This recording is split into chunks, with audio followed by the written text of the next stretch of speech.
इन बेशर्मों को कौन समझाए। हम तो चर्चा चाहते हैं जी, चल रहे हैं अंदर चर्चा करने के लिए, ये आए।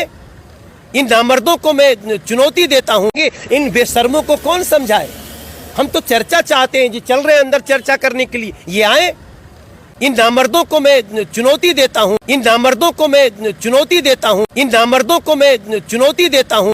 तो सुना आपने किस तरह से भाजपा सांसद मनोज तिवारी ने एक सांसद दूसरे सांसदों को बेशर्म और नामर्द कह रहे हैं। किस तरीके से ये समाज पे और ये सोचने वाली बात है कि इस प्रकार के शब्द भाजपा के सांसद मनोज तिवारी की तरफ से निकल रहा है, बेशर्म और नामर्द। आप सोच सकते हैं किस प्रकार की भाषा का उपयोग कर रहे हैं, आखिर ये किस प्रकार की सोच रखते हैं, ये आप इस शब्द से सोच सकते हैं।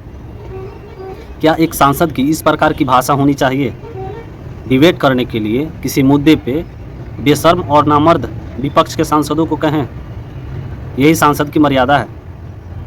ये किस प्रकार से किस तरीके से देश को ले जा रहे हैं ये भाजपा वाले, आप समझ सकते हैं। एक भाजपा की मर्यादित भाषा क्या हो सकती है, आप सोच सकते हैं। किसी भी सांसद को एक दूसरे के लिए टिप्पणी करना क्या इस प्रकार की भाषा का सही उपयोग है? आप सोच सकते हैं कि मनोज तिवारी जो हैं पहले एक्टर थे, सिंगर थे, उसके बाद एक्टर हुए, अभिनेता, उसके बाद राजनीति में आए। क्या है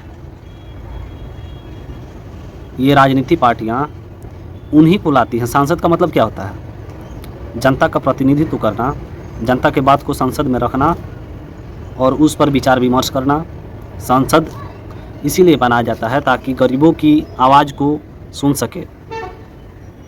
और सांसद संसद में इस प्रकार के भाषाओं का उपयोग करते हैं, इनके लिए क्या होना चाहिए?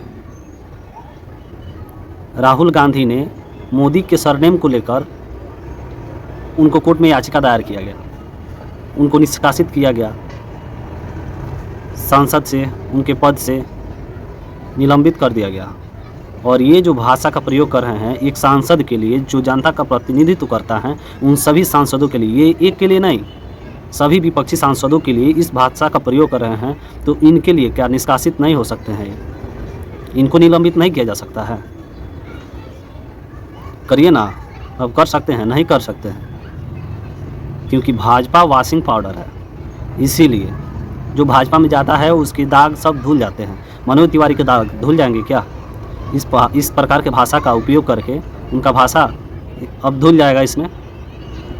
एक सांसद को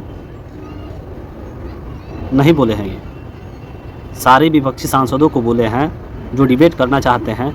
विपक्षी सांसदों का मानना है, उनका कहना है कि प्रधानमंत्री मणिपुर हिंसा पर अपना बयान दें, अपना वक्तव्य रखें मणिपुर हिंसा पर। और सत्ता पक्ष क्या कह रही हैं कि हम रखेंगे। सत्ता पक्ष, विपक्ष चाहती है प्रधानमंत्री बोले। प्रधानमंत्री क्यों नहीं बोल रहे हैं? मणिपुर के महिलाओं को, आदिवासी महिलाओं को नंगा किया गया, नंगा करके घुमाया गया।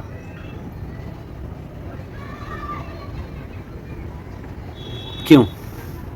उस पर उन्होंने बयान किया कि मेरा हृदय क्रोध से भरा हुआ है, मेरा हृदय पीड़ा से भरा हुआ है।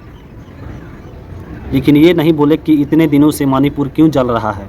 कोई एक्शन के बारे में कोई प्रतिक्रिया नहीं, बस मेरा हृदय पीड़ा से भरा हुआ है, मेरा हृदय क्रोध से भरा हुआ है, बस इतना ही। प्रधानमंत्री इतने दिनों से मणिपुर जल रहा है, लेकिन प्रधानमंत्री इस वायरल वीडियो पर बस इतना ही बोले। बाकी उनको कोई इसके बारे में, मणिपुर के बारे में जानकारी नहीं है।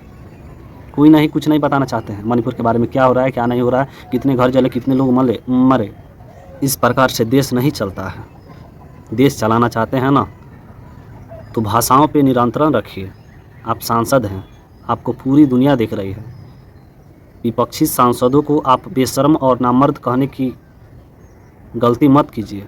इस पर सरकार कानूनी इन पर कार्रवाई करे और इनको निलंबित करे। इनको निलंबित होना तो आवश्यक है।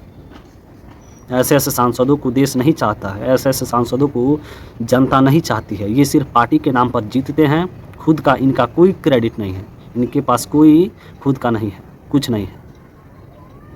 ये सिर्फ पार्टी के नाम पर जीतते हैं और सांसद बनते हैं। दम है तो विदाउट पार्टी के नाम पर जीत कर दिखाएं। क्या है इनके पास, कौन से गुण हैं? राजनेता वाली गुण थोड़ी भी नहीं है इनके पास। ना इनके पास, ना रवि किशन के पास, ना निरहुआ के पास, किसी के पास, किसी भी अभिनेता के पास नहीं है। अभिनेताओं को क्यों राजनीति में लाया जाता है? किसी भी अभिनेता को राजनीति से अलग रखा जाए। क्यों नहीं किसान को, शिक्षित किसान को क्यों नहीं राजनीति में लाया जाता है? क्यों नहीं शिक्षित शिक्षक को लाया जाता है? क्यों नहीं शिक्षित मजदूर को लाया जाता है राजनीति में? क्यों? क्योंकि उनके पास पैसा नहीं, उनके पास जो पहचान नहीं है, इसीलिए नहीं लाया जाता है। ला कर देखिए ना, देश खुद बदलेगा, लेकिन नहीं लाइएगा क्योंकि उनके पास पैसा नहीं है। और आपको पैसा चाहिए, पहचान चाहिए। पैसा पहचान मायने नहीं रखता है। देश चलाने के लिए एक अच्छी विचारधारा होनी चाहिए, लेकिन इन अभिनेताओं के पास, जो नेता बने हुए हैं, बन के बैठे हुए हैं, इन अभिनेताओं के पास कोई विचारधारा नहीं है, कोई गुण नहीं है। बस ये पैसा के मोहताज हैं। इस प्रकार के भाषाओं का उपयोग जो मनोज तिवारी किए हैं, उनको निष्कासित होना चाहिए। हमेशा के लिए सांसद पद से निलंबित किया जाए। जिस प्रकार से राहुल गांधी को सरनेम, मोदी सरनेम से निष्कासित किया गया, उनको निलंबित किया गया, ठीक उसी प्रकार से बेशर्म, किसी सांसद के लिए बेशर्म और नामर्द शब्द बहुत गलत है। ये देश के लिए बहुत गलत है। किसी एक को नहीं बोले हैं, वो सभी विपक्षी सांसदों को बोले हैं, जो वो सभी जनता को बोले हैं, जो न्याय चाहती है, जो उम्मीद चाहती है, जो मणिपुर को बचाना चाहती है, उन सभी जनता को बोले हैं। ये सिर्फ सांसदों को नहीं बोले हैं। नामर्द और बेशर्म शब्द ये किसी सांसद को नहीं बोले हैं, जनता को बोले हैं, देश की जनता को बोले हैं। इनको हमेशा के लिए निलंबित किया जाए, सांसद पद से इनको हमेशा के लिए निलंबित किया जाए।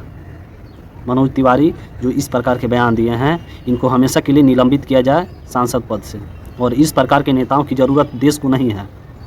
ये नेता नहीं है, ये जो थे वही थे। ये नेता लायक नहीं है, इनके पास कोई गुण नहीं है, कोई विचारधारा नहीं है। देश आगे कैसे बढ़ेगा? बिना विचारधारा वाले ही ये लोग हैं। सिर्फ पार्टी की विचारधारा पर ये चलते हैं, पार्टी जो कहती है उसी पे करते हैं। इनके पास कोई विचारधारा नहीं है देश के लिए, जनता के लिए। क्या किए हैं ये? गरीबों के लिए क्या किए हैं? बेरोजगारों के लिए क्या किए? ये अपने संसदीय क्षेत्र में बताएं ना, काम गिन कर बताएं क्या किए हैं। कुछ किए हैं क्या? कुछ नहीं किए हैं। ये अपने संसदीय क्षेत्र में कुछ नहीं किए हैं, सिर्फ पैसा पैसा पैसा। जनता न्याय चाहती है, उम्मीद चाहती है, लेकिन ये लोग कुछ नहीं देने के लिए तैयार हैं। सिर्फ देश में हिंसा करवाने पे लगे हुए हैं, तुले हुए हैं।